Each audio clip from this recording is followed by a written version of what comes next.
Assalamualaikum warahmatullahi wabarakatuh. Perkenalkan, nama saya Ardian Saputra Nugraha dengan NPM 221000135. Saya akan membacakan buku berjudul Dunia Sophie bagian Socrates. Orang yang paling bijaksana adalah orang yang mengetahui bahwa dia tidak tahu. Sophie segera mengenakan daster dan bergegas menuju dapur. Ibunya sedang berdiri di dekat meja dapur. Sophie memutuskan untuk tidak mengatakan apapun mengenai selendang sutra itu. "Apakah ibu sudah mengambil koran?" tanyanya. Ibu berpaling. "Maukah kamu mengambilkannya untukku?" Sophie melesat keluar pintu dalam sekejap menuju kotak surat. Hanya koran? Dia tidak boleh berharap akan mendapat jawaban dalam waktu dekat, kiranya. Di halaman depan koran itu, dia membaca sesuatu mengenai batalion PBB Norwegia di Lebanon. Batalion PBB, bukankah itu cap pos yang terdapat pada kartu dari ayah Hilde? Namun perangkonya Norwegia. Barangkali para serdadu PBB Norwegia mempunyai kantor pos sendiri. "Kamu menjadi sangat tertarik pada koran," kata ibunya ketika Sophie kembali ke dapur. Untungnya, ibu tidak lagi berbicara tentang kotak surat dan sebagainya, baik ketika sarapan maupun selanjutnya pada hari itu. Ketika ibu pergi belanja, Sophie membawa surat mengenai takdir ke sarang. Dia terkejut melihat amplop putih kecil di samping kaleng kue dengan surat-surat lain dari sang filosofi. Sophie yakin sekali dia tidak meletakkannya di sana. Amplop ini juga basah di sudut-sudutnya, dan di situ terdapat beberapa lubang persis seperti yang telah diterimanya kemarin. Apakah sang filosofi telah datang ke sini? Apakah dia tahu tentang tempat persembunyian rahasianya? Mengapa amplop itu basah? Semua pertanyaan ini membuat kepalanya pusing. Dia membuka surat itu dan membaca isinya. "Sophie yang baik, aku membaca suratmu dengan penuh minat dan bukannya tanpa sedikit penyesalan. Sayangnya, aku harus mengecewakanmu berkenaan dengan undangan itu. Kita akan bertemu suatu hari nanti, tetapi mungkin agak lama juga sebelum aku dapat datang sendiri ke sana. Aku harus menambahkan bahwa mulai sekarang aku tidak lagi dapat mengirimkan surat-suratku. Lama-lama itu akan terlalu berbahaya. Kelak, surat-surat akan dikirimkan oleh utusan kecilku. Selain itu, surat-surat tersebut akan dibawa langsung ke tempat rahasia di taman ini. Kamu boleh terus menghubungiku kapan saja kamu merasa perlu. Caranya, letakkan sebuah amplop merah jambu dengan sepotong kue atau segumpal gula di dalamnya. Jika utusan itu menemukannya, dia akan membawanya langsung kepadaku." Sungguh tidak menyenangkan menolak undangan seorang gadis muda untuk minum kopi, tapi kadang-kadang itu terpaksa dilakukan. Lagi, jika kamu menemukan selembar selendang sutra merah di suatu tempat, tolong simpan baik-baik. Kadang-kadang barang milik pribadi suka tercampur-campur, terutama di sekolah dan tempat-tempat semacam itu. Dan ini adalah sebuah kursus filsafat. Salam, Alberto Knox. Sophie telah menjalani kehidupan hampir selama 15 tahun dan telah menerima begitu banyak surat di usianya yang masih muda, setidak-tidaknya pada setiap hari Natal dan hari ulang tahunnya. Tapi surat ini adalah yang paling aneh yang pernah diterimanya. Tidak ada cap pos di situ, bahkan surat itu tidak ditaruh di kotak surat, tapi dibawa langsung ke tempat persembunyian Sophie yang paling rahasia di semak-semak tua. Kenyataannya bahwa surat itu basah pada musim semi yang kering juga merupakan sesuatu yang misterius. Yang paling aneh dari semua adalah selendang sutra itu. Tentu saja, sang filosofi pasti mempunyai seorang murid lain, pasti begitu. Dan murid lain ini telah kehilangan selendang sutra merah. Benar, namun bagaimana benda itu bisa sampai di bawah tempat tidur Sophie? Dan Alberto Knox, nama macam apa itu? Satu hal sudah jelas, kaitan antara sang filosofi dengan Hilde Moller-Knapp. Tapi bahwa ayah Hilde sendiri sampai salah menuliskan alamat itu benar-benar tidak dapat dipahami. Sophie duduk lama sambil memikirkan hubungan apa yang mungkin ada antara Hilde dan dirinya. Akhirnya dia menyerah. Sang filosofi telah menulis bahwa dia akan bertemu dengannya suatu hari nanti. Barangkali dia juga akan bertemu dengan Hilde. Dia membalik-balik surat itu. Kini dia juga melihat bahwa ada beberapa kalimat yang ditulis di belakang. Adakah sesuatu yang disebut kesopanan alamiah? Orang yang paling bijaksana adalah orang yang mengetahui bahwa dia tidak tahu. Pengetahuan yang sejati berasal dari dalam. Barang siapa mengetahui yang benar akan bertindak benar. Sophie tahu bahwa kalimat-kalimat pendek yang tertulis dalam amplop putih dimaksudkan untuk mempersiapkannya menerima amplop besar berikutnya yang akan tiba tak lama kemudian. Tiba-tiba dia mendapatkan gagasan. Jika si utusan datang ke sarang untuk mengirimkan amplop coklat itu, Sophie dapat duduk saja di sana menantikan pria itu. Atau dia seorang wanita, dia pasti hanya dapat bertanya-tanya hingga pria atau wanita itu memberitahunya tentang sang filosofi. Surat itu menyebutkan bahwa si utusan itu kecil. Mungkinkah dia seorang anak? Adakah sesuatu yang disebut kesopanan alamiah? Sophie tahu bahwa kesopanan adalah kata yang sudah ketinggalan zaman untuk rasa malu, misalnya, karena terlihat telanjang, tapi apakah memang wajar untuk merasa malu karena itu? Jika sesuatu itu wajar, pikirnya itu sama bagi setiap orang. Jadi, pastilah masyarakat yang menentukan apa yang boleh dan tidak boleh kita lakukan. Ketika nenek masih muda, tentu saja kita tidak boleh berjemur dengan dada terbuka. Tapi kini kebanyakan orang menganggapnya wajar, meskipun hal itu dilarang keras di banyak negara. Inikah filsafat? Sophie bertanya-tanya. Kalimat berikutnya, orang yang paling bijaksana adalah orang yang mengetahui bahwa dia tidak tahu. Lebih bijaksana dari siapa? Jika yang dimaksudkan sang filosofi adalah bahwa seorang yang menyadari dia tidak mengetahui segala sesuatu di dunia itu lebih bijaksana dibandingkan dengan seorang yang hanya mengetahui sedikit tetapi mengira bahwa dia mengetahui segalanya. Ya, itu memang tidak sulit untuk disetujui. Sophie tidak pernah memikirkan itu sebelumnya, tapi semakin dalam dia berpikir, semakin jelas baginya bahwa mengetahui apa yang tidak kita ketahui adalah juga semacam pengetahuan. Hal paling tolol yang ketahuinya adalah jika orang bersikap seolah-olah dia mengetahui segala sesuatu yang sama sekali dia tidak ketahui. Kalimat berikutnya adalah tentang pengetahuan sejati yang berasal dari dalam. Tapi bukankah semua pengetahuan itu masuk ke kepala setiap orang dari luar? Selain itu, Sophie dapat mengingat beberapa kejadian ketika ibunya atau para guru di sekolah berusaha untuk mengajarinya sesuatu yang belum dapat diterimanya.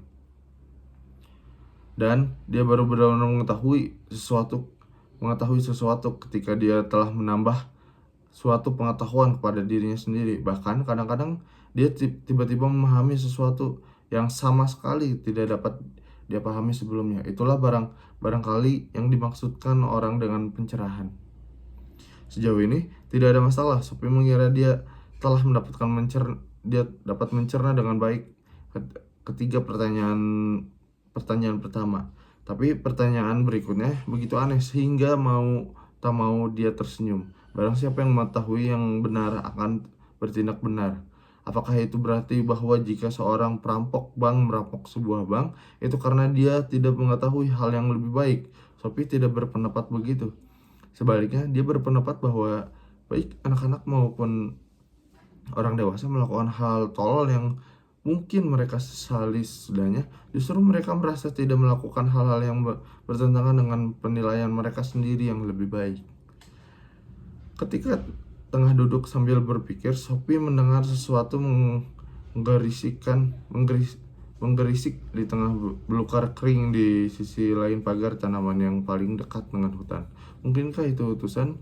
Jantungnya mulai berdegup lebih kencang. Kedengarannya seperti seekor binatang sedang mendekat dengan suara terengah-engah. Saat berikutnya, seekor Labrador besar mendesak masuk ke dalam sarang. Mulutnya menggigit sebuah amplop coklat besar yang dijatuhkannya di kaki Sophie. Itu terjadi begitu cepat sehingga Sophie tidak sempat bereaksi. Saat berikutnya, dia duduk dengan amplop besar di kedua tangannya dan si Labrador keemasan telah berlari masuk ke hutan lagi. Begitu semuanya berlalu, dia baru bereaksi. Dia mulai menangis. Dia duduk seperti itu sejenak, kehilangan seluruh perasaan akan waktu. Lalu tiba-tiba dia melihat ke atas. Jadi itulah utusan yang yang termasyur. Sophie mengembuskan napas lega. Jelas, itulah sebabnya mengapa pinggiran amplop itu basah dan ada lubangnya. Mengapa hal ini tidak pernah terpikirkan olehnya? Kini akalnya bisa menerima saran sang filosofi agar menaruh sebuah kue atau segumpal gula dalam amplop jika dia menulis surat kepada sang filosofi. Dia mungkin tidak terlalu secerdas yang diinginkannya, tapi siapa yang dapat menduga bahwa utusan itu adalah seekor anjing yang terlatih? Itu memang sedikit di luar kebiasaannya. Kini dia bisa mengabaikan sama sekali keinginannya memaksa si utusan untuk mengungkapkan tempat tinggal Alberto Knox. Sophie membuka amplop besar itu dan mulai membacanya.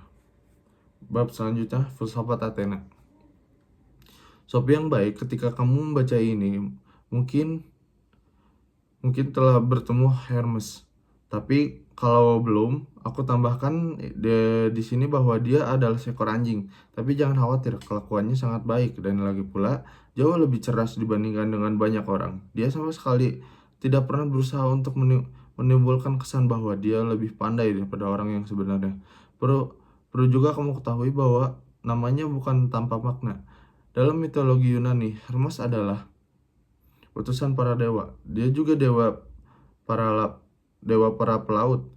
Tapi kita tidak akan mengurusi hal itu. Setidak-tidaknya untuk saat ini yang lebih penting adalah bahwa Hermes juga memberikan namanya untuk kata hermetik, yang berarti tersembunyi atau tak terjangkau. Bukannya tidak cocok dengan tugas Hermes untuk menjaga agar kita berdua tetap tersembunyi satu sama lain. Jadi si utusan telah diperkenalkan, tentu saja dia akan datang kalau namanya dipanggil dan berkelakuan sangat baik. Tapi kembali pada filsafat, kita telah menyelesaikan bagian pertama pelajaran itu. Aku mengacu kepada para filosofi alam dan tindakan mereka untuk tegas-tegas menjauhkan diri dari gambaran mitologis dunia. Kini kita akan bertemu dengan 3 filosofi klasik besar, Socrates, Plato, Aristoteles. Masing-masing dengan cara sendiri para filosofi ini memengaruhi seluruh peradaban Eropa. Para filosofi alam itu juga disebut pra-Socrates, sebab mereka hidup sebelum zaman Socrates, meskipun Demokritus meninggal beberapa tahun setelah Socrates. Semua gagasan termasuk filsafat alam pra-Socrates. Socrates mewakili suatu era baru secara geografis maupun temporal. Dia adalah filosofi besar pertama yang dilahirkan di Athena, dan baik dia maupun kedua penerusnya hidup dan bekerja di sana. Kamu mungkin ingat bahwa Anaxagoras juga hidup di Athena sebentar, tetapi kemudian diusir keluar sebab dia mengetahui bahwa matahari adalah sebuah batu merah panas. Nasib Socrates tidak lebih baik. Sejak zaman Socrates, Athena merupakan pusat kebudayaan Yunani. Juga penting untuk dicatat perubahan karakter dalam proyek filsafat itu sendiri. Sementara ia berkembang dari filsafat alam hingga Socrates, tapi sebelumnya kita menemui Socrates, mari kita ketahui sedikit tentang kaum sofis yang menguasai panggung Athena pada masa hidup Socrates. Angkat tirai, Sophie.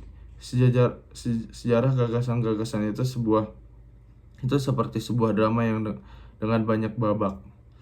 Manusia sebagai pusat. Setelah sekitar 450 sebelum Masehi, Athena merupakan pusat kebudayaan di dunia Yunani.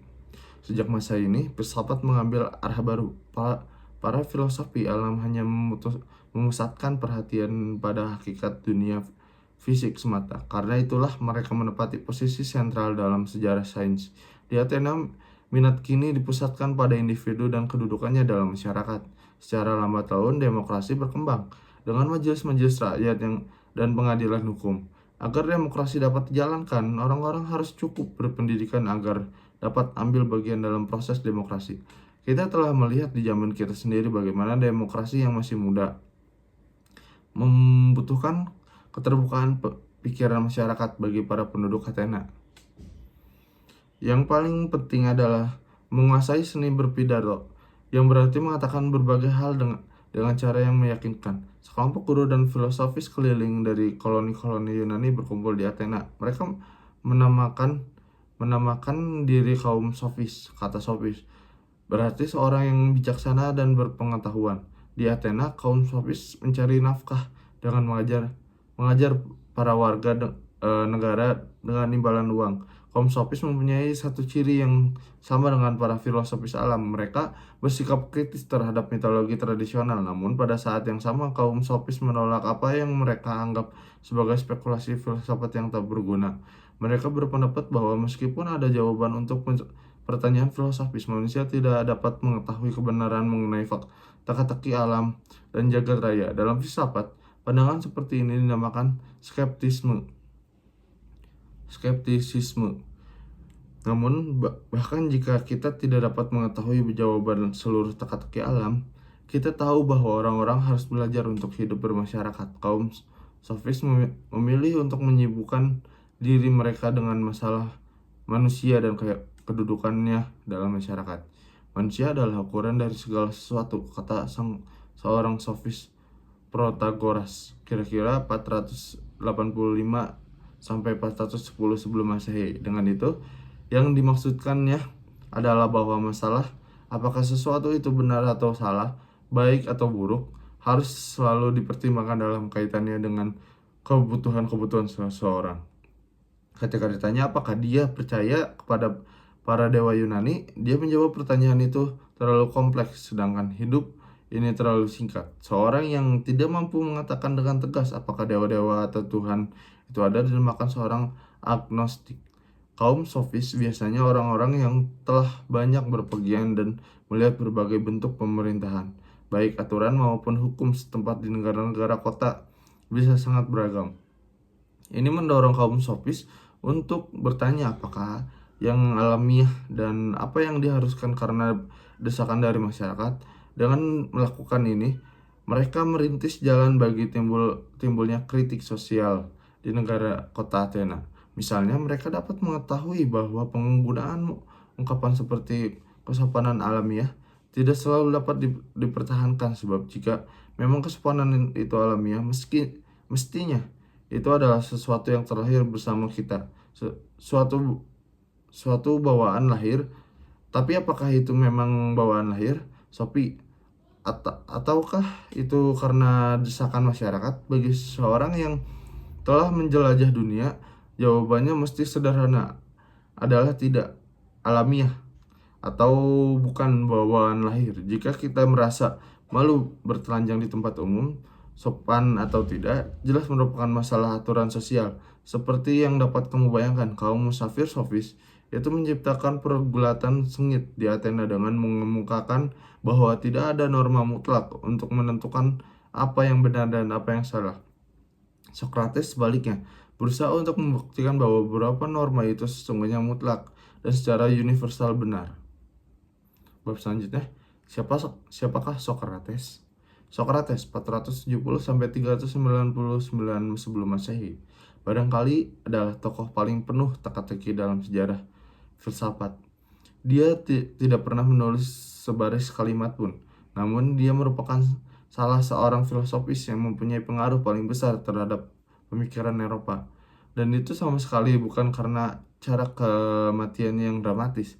Kita tahu dia dilahirkan di Athena dan bahwa dia menjalani sebagian besar hidup di alun-alun dan pasar-pasar untuk berbicara dengan orang-orang yang ditemuinya di sana. Pohon-pohon di daerah pedesaan tidak mengajarkan apa-apa padaku, katanya. Dia juga dapat tenggelam dalam pemikiran selama berjam-jam tanpa henti. Bahkan pada masa hidupnya, dia dianggap agak membingungkan. Dan tak lama setelah kematiannya, dia dianggap sebagai pendiri sejumlah aliran pemikiran filsafat yang berbeda-beda. Kenyataan bahwa dia begitu penuh teka-teki dan membingungkan telah memungkinkan berbagai aliran pemikiran yang berlainan untuk menyatakan dia sebagai pendirinya. Sokrates, kita tahu bahwa dia sangat buruk rupa. Perutnya gendut, matanya menonjol, dan hidungnya pendek serta besar. Namun dikatakan bahwa batinnya sangat bahagia. Juga dikatakan bahwa Anda dapat menemukannya pada masa sekarang. Anda dapat menemukannya di masa lampau, tapi Anda tidak akan pernah menemukan padanannya. Sekalipun demikian, dia dihukum mati karena aktivitas filsafatnya. Kehidupan Sokrates hanya dapat kita ketahui melalui tulisan Plato, yaitu salah seorang muridnya yang menjadi salah satu filosofi terbesar sepanjang masa.